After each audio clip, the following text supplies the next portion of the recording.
450,000 concurrent players, 74,000 reviews with 98% positive, 5 million copies sold in just 2 weeks. And yes, it's an indie game. I'm talking about Schedule 1, a wildly successful drug empire simulator that quietly dropped into early access and exploded. In this video, let's dive deep into what makes Schedule 1 the most successful indie launches on Steam, and how it pulled this off with no publisher, no localization, and almost no traditional marketing.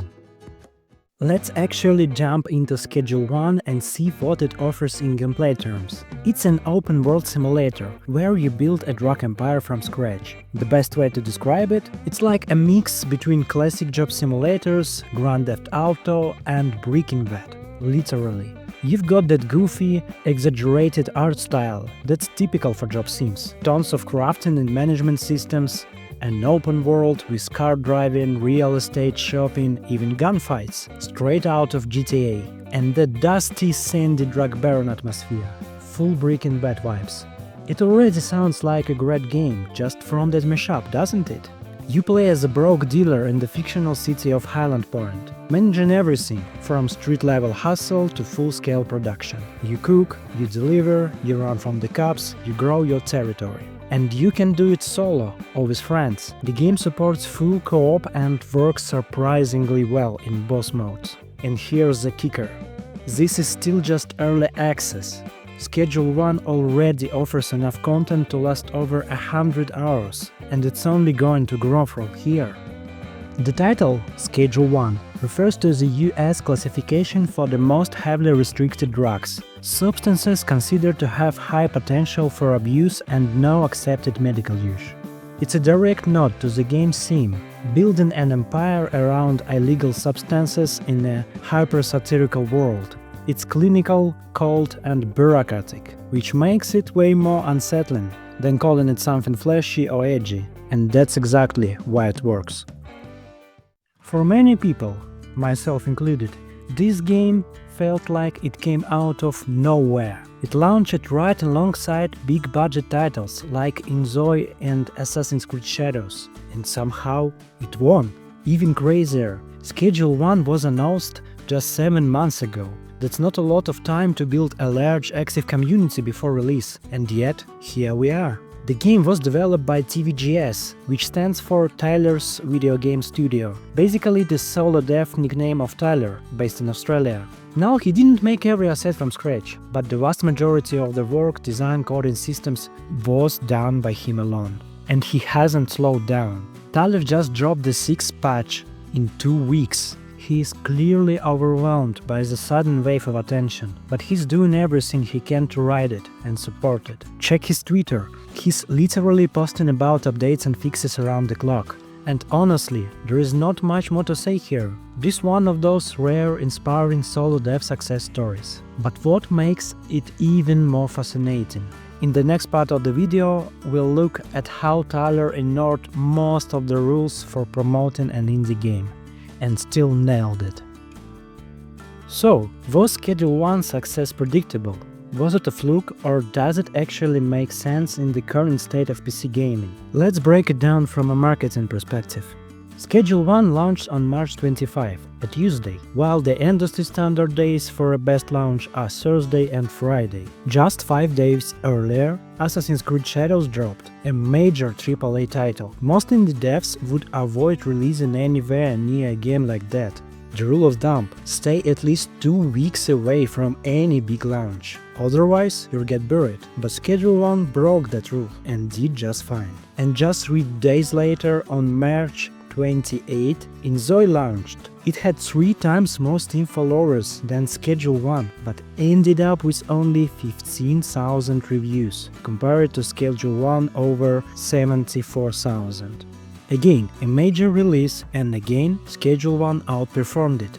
Next, early access. A lot of games in this genre, open world sims with crafting, thrive in early access. But let's be real, Steam players are cautious now. After 12 years of the early access model, most players know the stats. 80% of games never leave early access, and many that do still disappoint or overpromise. Yet that didn't stop 5 million players from buying Schedule 1 anyway.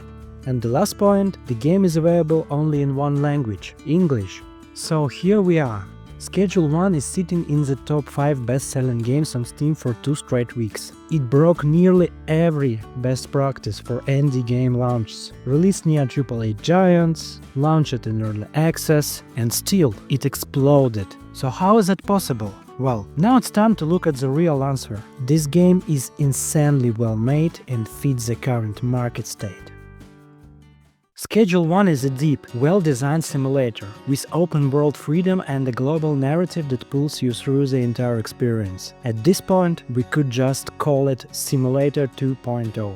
Let's rewind for a moment. When simulator games exploded on Steam, they flooded the store, and most of them looked nearly identical. Same 3D assets, same routine gameplay, no narrative, tiny maps, limited systems, but they still found an audience. Now, imagine those same players, hundreds of thousands of them, tired of yet another car mechanic simulator, getting their hands on Schedule 1, a simulator with real variety, a narrative that guides you through the basics, set in a familiar but widely popular theme, the modern criminal underworld, with a brick-and-back twist, wrapped in a unique visual style, and designed with actual game design in mind, not just asset flip loops. Why wouldn't it blow up? You've got a massive, underserved market, a stale genre, and finally someone drops a fully playable, story-driven, systems-rich version of what they have been waiting for. Schedule 1 didn't just succeed, it rewarded the patience of that entire audience. To me, this feels like the supermarket simulator moment, but bigger. That game was the peak of the classic job sim era. Schedule 1 is the pivot point, the next step. It's laying the foundation for a new genre, narrative open-world simulators. Deeper, smarter, harder to build, but so much more rewarding for devs and players. Could this specific success have been predicted? Probably not. But could the genre shift have been? Absolutely. And that's what Tyler saw. He felt it. The job sim genre had to evolve, and he delivered that evolution with his own hands. That was my take on Schedule 1 and its massive success on Steam. Do you think I got it right, or do you see it differently? I'd love to hear your thoughts in the comments. Let's talk. Honestly, I missed the entire Schedule 1 release hype. I was deep into working on my own games, Ministry of Order and The List Failed State. You can check them both out via the links below the video. And if either one catches your interest, or you just want to support my work, wishlist them on Steam. It really helps. Back to Schedule 1 though. For me, it went like this. I heard about some random indie game about building a drug empire that somehow beat GTA 5 in online player count. I wasn't expecting much, but a few hours of playing later, I was thinking about the future of the job simulation genre. And now I've made this video. Thanks for watching till the end. Let me know what you think about Schedule 1. Stay safe and see you next time.